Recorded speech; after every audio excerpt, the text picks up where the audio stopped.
أعمالنا من يهده الله فلا مضل له ومن يضلله فلا هادي له ونشهد أن لا إله إلا الله وحده لا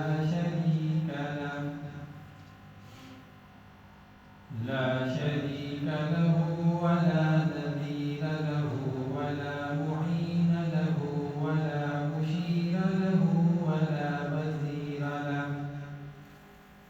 وصل على سيد الرسل وخاتم الأنبياء.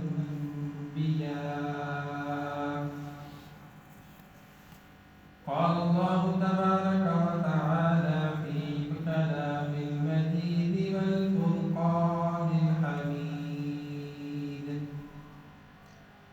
أعوذ بالله من الشيطان الرجيم. بسم الله الرحمن الرحيم. وقرن في بيوتكن ولا تبرجن تبرج الجاهلية الأولى. صدق الله العظيم وصدق رسوله النبي الكريم ونحن على ذلك لمن الشاهدين والشاكرين والحمد لله رب العالمين.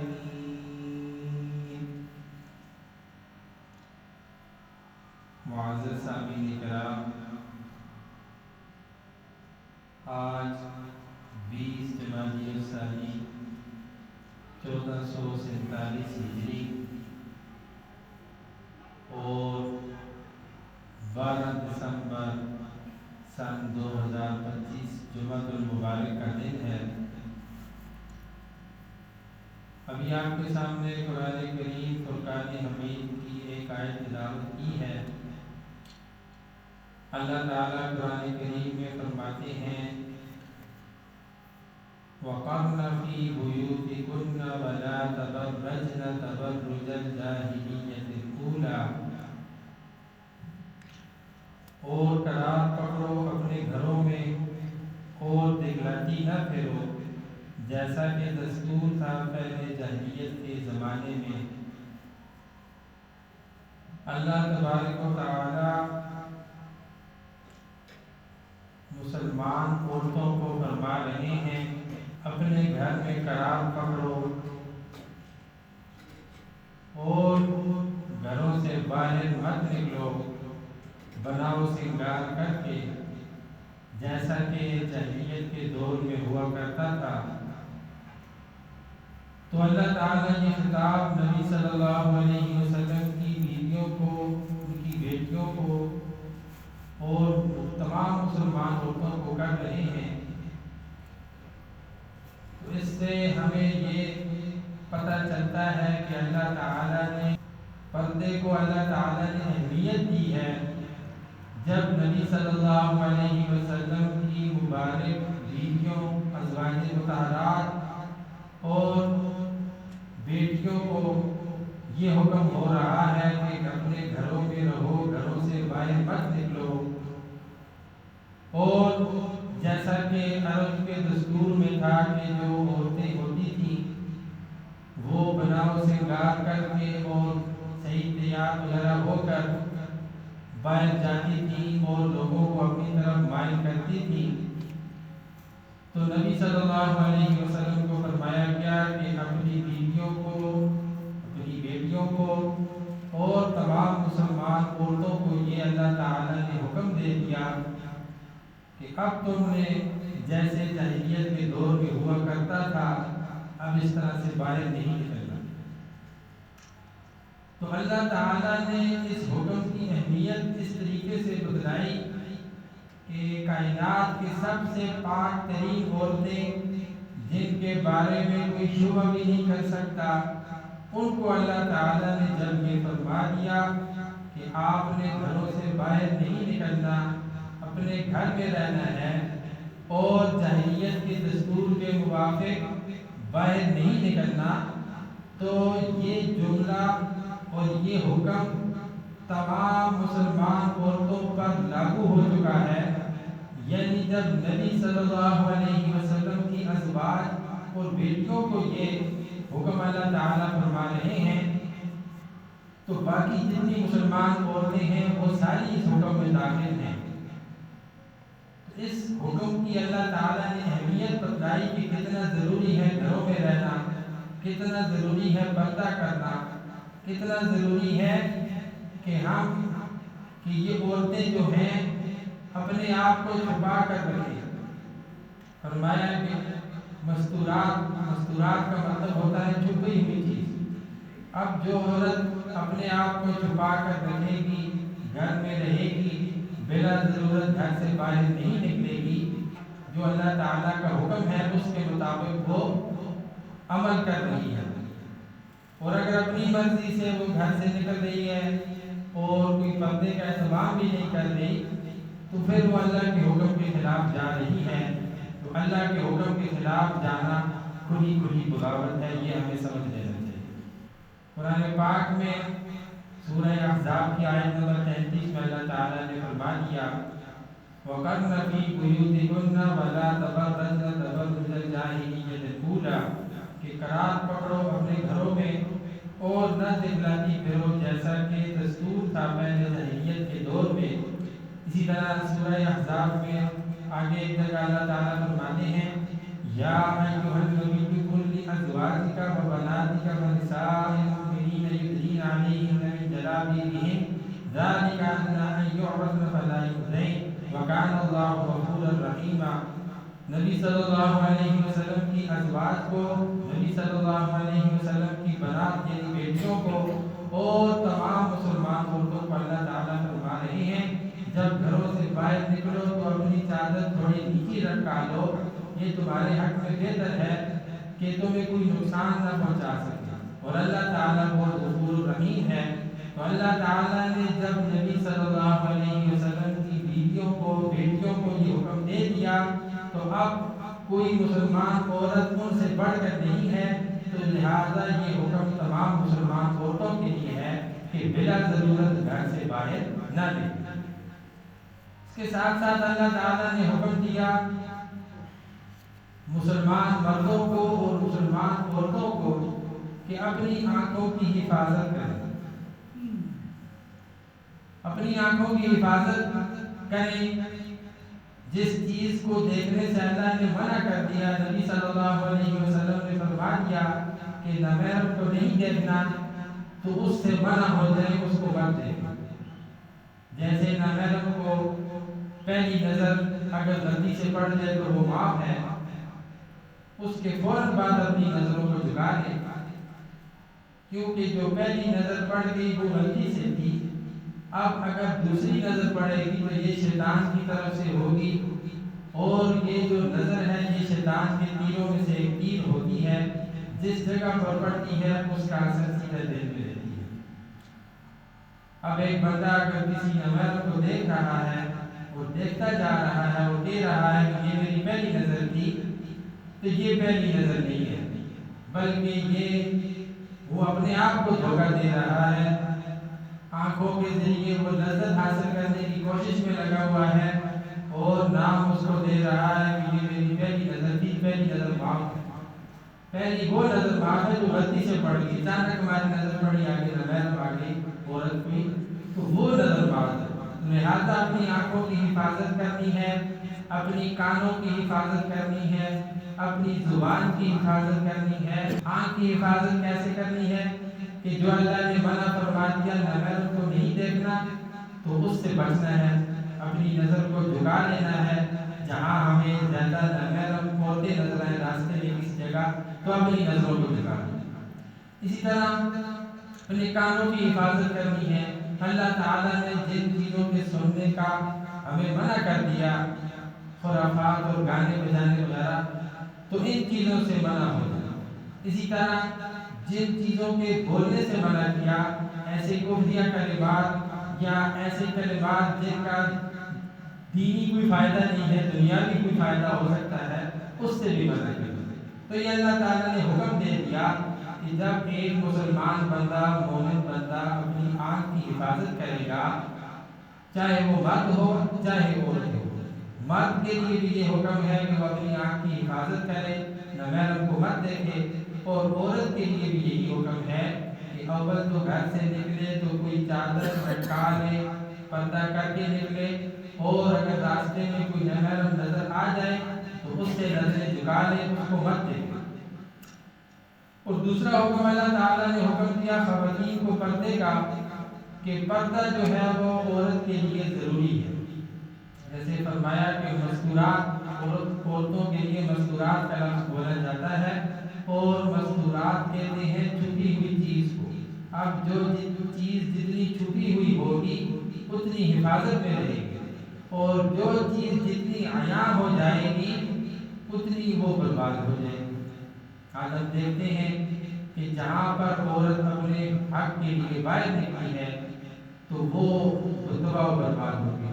مغرب میں عورت کا کیا حال ہے آپ سب بہتر جانتے ہیں کہ جب عورت گھر سے باہر نکلی، چاردیواری سے باہر نکلی، دفتر میں، روزگار میں، جہاں پر بھی وہ گئی تو اس کو قدم قدم پر مشکلات کا سامنا کرنا پڑا۔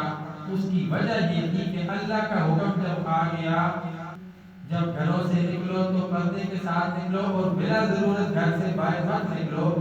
اب جب اللہ کے حکم کی خلاف ورزی عورت کرے گی تو اس کو نقصانات بھی اٹھانے پڑیں گے اور پریشانیاں بھی دیکھنی پڑیں گی۔ تو ہمارا فائدہ اسی میں ہے کہ جو اللہ تعالیٰ نے حکم دے دیا ہم اس پر عمل کریں، اس میں لاجک اور اس میں زیادہ تردد اور اس میں سوالات مت اٹھائیں۔ جو اللہ نے حکم فرما دیا، نبی صلی اللہ علیہ وسلم نے تعلیمات دے دی، ہمارا کام ہے، مسلمان کا کام ہے ان پر عمل کرنا۔ پھر اسی طرح آج کل کے جو پروپیگنڈے ہیں وہ یہ ہیں کہ اسلام کا نام تو نہیں دیتے بلکہ کہتے ہیں کہ مولوی نے عورتوں کو گھروں میں قید کر دیا ہے، عورتوں کا کام ہے یہ معاشرے کے بہت سے کام کر سکتی ہیں، یہ جہاز بھی اڑا سکتی ہیں، یہ گاڑی چلا سکتی ہیں، یہ فلاں کام کر سکتی ہیں، فلاں کام کر سکتی ہیں۔ تو مولویوں نے یا علماء نے عورتوں کو گھر میں قید کر دیا ہے، حالانکہ ایسا نہیں ہے۔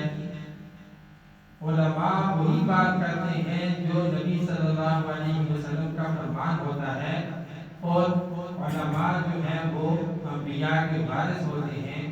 جو نبی صلی اللہ علیہ وسلم کی تعلیمات ہوتی ہیں علماء اسی کو آگے بیان کرتے ہیں۔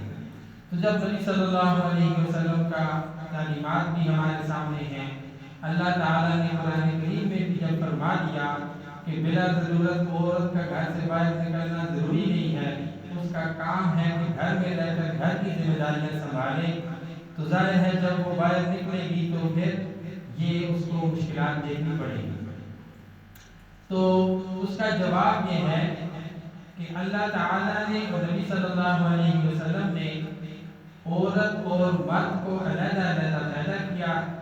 عورت کی صنف الگ ہے، مرد کی صنف الگ ہے، عورت کے سوچنے کی انداز، عورت کی پسند ناپسند، عورت کے تمام معاملات علیحدہ ہیں اور مرد کے تمام معاملات علیحدہ ہیں۔ لہٰذا کوئی مرد عورتوں کے معاملات میں اگر جانے کی کوشش کرے گا تو اس کو وہ سمجھ نہیں آئیں گے، اسی طرح عورت اگر مرد کے معاملات میں جانے کی کوشش کرے گی تو اس کے لیے پریشانی ہوگی۔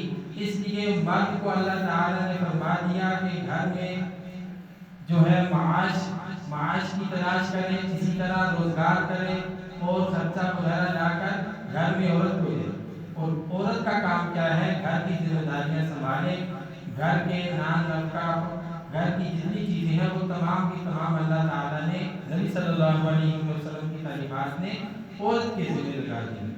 اب عورت کی الگ ذمہ داریاں ہیں، مرد کی الگ ذمہ داریاں ہیں، دونوں اگر اپنی اپنی ذمہ داریاں خوش اسلوبی سے اچھے طریقے سے پوری کریں گے تو یہ معاشرہ ایک اچھے انداز میں چلتا رہے گا۔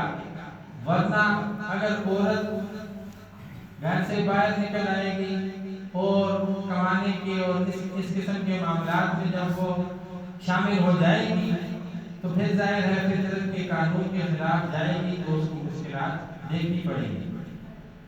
اور حضور صلی اللہ علیہ وسلم نے جو تقسیم کر دی اس معاملے میں وہ ہمارے لیے ایک نمونہ ہے۔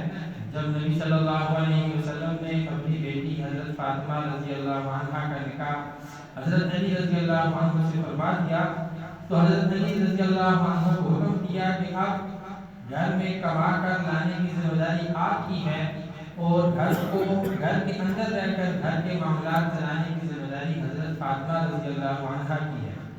تو نبی صلی اللہ علیہ وسلم نے اپنی بیٹی کے حوالے سے اس معاملے کو بالکل واضح کر دیا کہ مرد کی ذمہ داریاں الگ ہیں، عورت کی ذمہ داریاں الگ ہیں۔ جب نبی صلی اللہ علیہ وسلم نے فرما دیا تو اب اس کے بعد نبی صلی اللہ علیہ وسلم کی تعلیمات پر، اللہ تعالیٰ کے حکم پر اس کے خلاف جانا، اس پر اعتراضات کرنا اور اپنی طرف سے کچھ منطق پیش کرنا یہ سراسر جہالت ہے۔ جیسا کہ جہالت اللہ تعالیٰ نے قرآن میں فرما دیا کہ عرب میں دستور تھا کہ عورتیں بناؤ سنگار کر کے تیار ہو کر گھر سے نکلتی تھی تاکہ مردوں کو مائل کر سکے۔ تو اس سے ہمیں بچنا چاہیے۔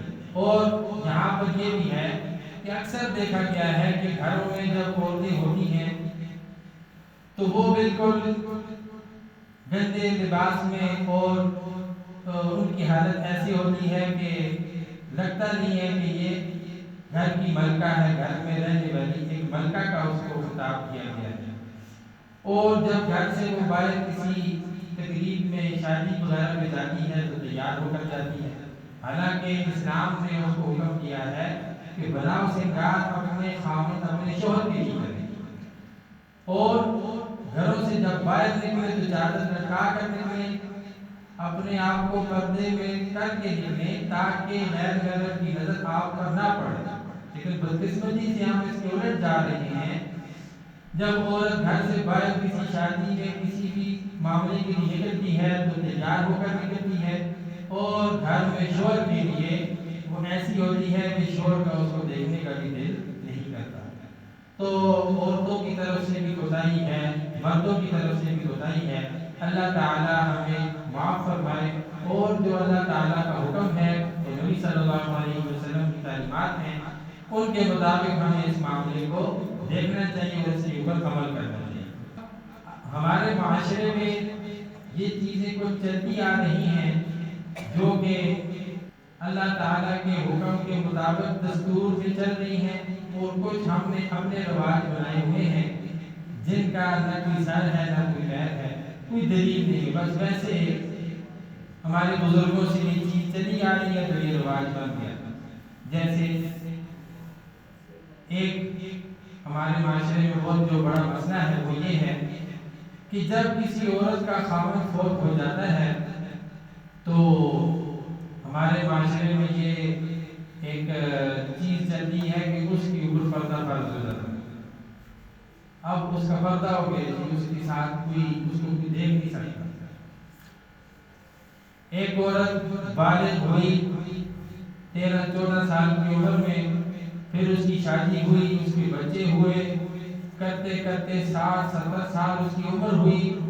اب جب اس کا خاوند وفات پا گیا تو اب اس پہ پردہ فرض ہو گیا۔ یہ لاجک اسلام کی نہیں ہو سکتی، ہماری اپنی من گھڑت ہو سکتی۔ عورت کے اوپر پردہ تو تب سے فرض ہے جب سے وہ بالغ ہوئی ہے۔ ایک عورت نے 13 سال کی عمر میں بلوغت کے بعد زندگی گزاری، ساری زندگی گزار دی، بڑھاپے میں پہنچ گئی، اب اس پر کون سا پردہ فرض ہو گیا؟ تو یہ جو ہم نے جاہلیت میں رسم اپنائی ہوئی ہے اس کو ہمیں ختم کرنا چاہیے، اس کو سمجھنا چاہیے۔ اصل میں مسئلہ یہ ہے کہ جب کسی عورت کا خاوند فوت ہو جائے تو اسلام کہتا ہے کہ عورت کو 4 مہینے 10 دن کی عدت ہے۔ اب عدت کا مسئلہ یہ ہے کہ وہ بناؤ سنگار اس طرح نہ کرے جیسے اپنے خاوند کے لیے زندگی میں کیا کرتی تھی، اور اکیلے سفر مت کرے۔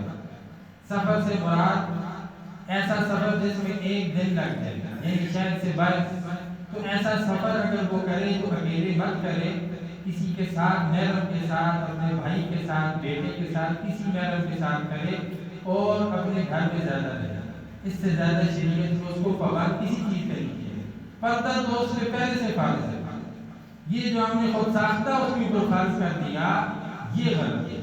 پردہ پہلے سے فرض ہے، ہاں اس کو ویسے بھی نامحرم سے بچنا چاہیے۔ نامحرم میں کون کون ہے کہ اس کا بیٹا، اس کا بھائی، اس کا شوہر، اس کا والد، اس کا ماموں، اس کا چچا، اس کے علاوہ جتنے رشتے ہیں وہ نامحرم ہیں، تو ان نامحرم سے اس کو ویسے بھی پردہ کرنا چاہیے۔ اب کیا ہوتا ہے کہ وہ پھر محرم رشتوں سے بھی پردہ شروع ہو جاتا ہے، اور جیسے ہی عدت ختم ہوئی بس یہ پردہ بھی ختم ہو گئی۔ تو یہ جو ہمارا ایک جاہلیت میں رسم چلی آ رہی ہے، نہ جانے یہ کس نے شروع کی، اس کا اسلام سے کوئی تعلق نہیں۔ عورت کے اوپر پردہ تو تب سے فرض ہے جب سے وہ بالغ ہوئی، اللہ تعالیٰ کا حکم بھی ہے اور نبی صلی اللہ علیہ وسلم کا فرمان بھی ہے۔ اللہ تعالیٰ نے نبی صلی اللہ علیہ وسلم کی بیویوں کو، نبی صلی اللہ علیہ وسلم کی بیٹیوں کو اور تمام مسلمان عورتوں کو حکم فرما دیا کہ اپنے گھروں میں قرار پکڑو اور گھروں سے باہر مت نکلو، جیسا کہ جاہلیت کے دور میں نکلا کرتی تھی۔ تو اب اگر کوئی عورت اللہ کے حکم اور نبی صلی اللہ علیہ وسلم کی تعلیمات کے خلاف بغیر ضرورت کے گھر سے باہر نکلے گی بناؤ سنگار کرتے ہوئے، تو وہ پھر جاہلیت والا کام کر رہی ہے، اس کا اسلام سے کوئی تعلق نہیں۔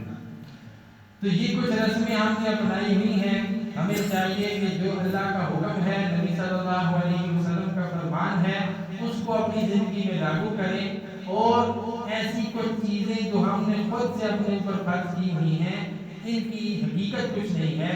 ہاں اگر کوئی کرتا ہے تو اس کی مرضی ہے، ہمارا کام ہے کہ اس کو اللہ کا حکم، نبی صلی اللہ علیہ وسلم کا فرمان بتا دینا، ہمارے دل میں بتانا ہے، عمل کرنا چاہیے سب کو، لیکن اگر کوئی اپنی مرضی سے عمل کرتا ہے تو یہ اس کا قصور ہے، یہ ہمارا قصور ہے۔ تو یہ چیزیں سمجھنی چاہیے۔ اور پردے کے معاملات کو جو مغربی پروپیگنڈا ہے اس سے بھی بچنا چاہیے۔ مغرب میں یہ بہت پروپیگنڈا کیا جاتا ہے کہ عورت کو اسلام نے گھر میں قید کر دیا ہے، عورت فلاں کام بھی کر سکتی ہے، فلاں کام، اور عورت کو وہ گھر سے باہر کیا ہے۔ پھر اس کے کپڑوں کے اوپر بھی اعتراضات شروع کر دیے، کپڑوں سے بھی مغرب کی عورت کو پاک کر دیا، گھر سے بھی باہر دیا ہے۔ اب عورت کی جو عزت ہے وہ غیر محفوظ ہے۔ اب جب عورت کی عزت لٹے گی تو وہ کس سے شکوا کرے گی، کیونکہ اپنے آپ کو اس حالت میں پہنچانے والی وہ خود ہے۔ تو اللہ تعالی ہماری اصلاح فرمائے، اور اللہ تعالی ہمیں ان تمام امور سے بچنے کی توفیق نصیب فرمائے جن کا اللہ تعالیٰ نے حکم دے دیا، اور اللہ تعالیٰ نے یہ فرما دیا کہ اس کے مطابق اپنی زندگی گزارو، اور اپنی عورتوں کو کہو کہ وہ گھروں میں رہیں، بلا ضرورت گھر سے باہر مت نکلیں۔ تو یہ جو چیز ہے اللہ تعالیٰ ہمیں یہ توفیق دے کہ ہماری زندگیوں میں آ جائیں، ہماری مائیں، ہماری بہنیں، ہماری بیٹیاں، ہماری گھروں کی عورتیں جو ہیں وہ پردہ کرنے والی بن جائیں، نبی صلی اللہ علیہ وسلم کے فرمان کے مطابق زندگی گزارنے والی بن جائیں۔ اسی میں ہم سب کی کامیابی ہے۔ پچھلے دنوں ایک واقعہ پیش آیا اقتباس کے اندر کہ ایک لیڈی ڈاکٹر وردہ مشتاق کو 4 دسمبر کو اس کی ایک دوست نے اغوا کیا، اور پھر 4 دن بعد ان کی مسخ شدہ لاش ملی۔ تو یہ بہت ہی ظلم کا واقعہ ہے۔ اللہ تعالیٰ فرماتے ہیں کہ معاشرہ بغیر اور بہت سی چیزوں کے بغیر چل سکتا ہے، لیکن جس معاشرے میں انصاف ختم ہو جائے وہ معاشرہ نہیں چل سکتا۔ تو انصاف اللہ تعالیٰ ہمارے اداروں کو، ہمارے عدالتی نظام کو توفیق دے کہ وہ انصاف کرنے والا بن جائے، کیونکہ پہلے بھی جو 3 واقعات اس طرح کے ہو چکے ہیں اور ان کا بھی کوئی پتہ نہیں، کوئی فیصلہ نہیں ہوا۔ تو جو ہمارا عدالتی نظام ہے، اسی زمانے میں ہم نے سنا تھا کہ ہماری جو سپریم کورٹ ہے اس کے 34,000 کیس زیر التوا ہیں، وہ ابھی تک انہوں نے حل نہیں کیے۔ اور اس وقت جو ہمارے چیف جسٹس صاحب ہوا کرتے تھے وہ یہ کہا کرتے تھے کہ میری زندگی کا مقصد ڈیم بنانا ہے، تو جو اتنے کیس اتباع میں پڑے ہوئے ہیں وہ پتہ نہیں کس نے پھر سننے ہیں، یہ ہماری سمجھ میں نہیں آ رہی۔ تو ہر جو ادارہ ہے وہ ہر اپنا کام چھوڑ کر دوسرے کام میں لگا ہوا ہے۔ تو ہمارا مطالبہ ہے کہ جو ظلم ہوا ہے اور بدترین ظلم ہوا ہے، ایک ڈاکٹر کو جو قوم کا مسیحا ہوتا ہے، قوم کی وہ علاج کرتا ہے، اس کو زندگی دیتا ہے، اس پیشے کے ساتھ جو اس قسم کی بربریت کی گئی ہے، ہمارا مطالبہ ہے کہ اس کے جو قاتل ہیں ان کو چوک میں لٹکایا جائے اور ان کو اسلامی قانون کے مطابق سزا دی جائے۔ جب اسلامی قانون کے مطابق سزائیں ہوں گی، ایک دفعہ کسی چور کا ہاتھ کٹے گا تو 100 مرتبہ اگلا بندہ سوچے گا کہ یہ چوری برآمد نہ کرو۔ اسی طرح ایک دفعہ کسی زانی کو سنسار کیا جائے گا تو 100 مرتبہ وہ مجرم سوچے گا کہ میں اگلی دفعہ یہ عمل نہ کروں۔ اسی طرح ایک دفعہ قاتل کو اگر پھانسی پر لٹکایا جائے گا تو انشاءاللہ یہ جو قتل کرنے والا عمل ہے یہ بھی معاشرے سے ختم ہو جائے گا۔ افسوس ہے کہ ہمارا جو عدالتی نظام ہے، ایک دن دہاڑے قتل ہوتا ہے اور اس بندے کا چونکہ اثر و رسوخ ہوتا ہے تو کرتے کرتے وہ عدالت سے چھوٹ جاتا ہے اور پھر اسی معاشرے میں وہ گھومتا پھرتا ہے۔ تو ایسے عدالتی نظام پر ہم کیا بولیں؟ تو یہ جب ایسی عدالتیں ہوں گی جو اس قسم کے فیصلے کریں گی تو پھر ہمارے معاشرے میں بگاڑ پیدا ہوگا، ہمارا معاشرہ سیدھی سمت میں نہیں جائے گا۔ تو اللہ تعالیٰ سے دعا ہے اللہ تعالیٰ ہمیں بھی اور ہمارے تمام اداروں کو صراط مستقیم پر چلنے کی توفیق نصیب فرمائے اور سنت رسول کے مطابق اپنی زندگی کو گزارنے کی توفیق نصیب فرمائے۔ وآخر دعوانا الحمدللہ رب العالمین۔